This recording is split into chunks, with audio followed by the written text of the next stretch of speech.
భయం ఉంటుంది. కానీ మనకే భయం ఉంటుంది? లోకం అంటే భయం ఉంటుంది. లోకంలో ఉన్న క్రియలంటే భయం ఉంటుంది. మనుషులంటే భయం ఉంటుంది. నీకు వచ్చిన అనారోగ్యం అంటే భయం ఉంటుంది. నీకు వచ్చిన అప్పులంటే భయం ఉంటుంది. ఆయన అంటాడు, దేనికోసం భయపడమాక, నన్ను చూసి భయపడు. నేను నీకున్న ప్రతి అవసరతను భయపడతాను. దేవునికి స్తోత్రం.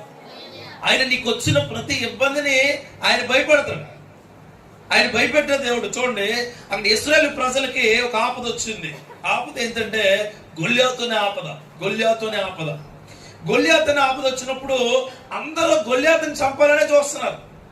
కొంతమంది గొల్యాతు నుంచి పారిపోవాలని చూస్తున్నారు, కొంతమంది గొల్యాతుకి లొంగిపోవాలని చూస్తున్నారు. దావీదు అన్నదమ్ములు కూడా గొల్యాతుతో పోరాడాలంటే ఇక్కడ ఎవరు సరిపోరు అని చూస్తున్నారు. ఎవరికి భయపడుతున్నారు? సమస్యకి. ఇక్కడ ఉన్న ప్రజలు ఎవరు కూడా సమస్యలకు భయపడద్దు.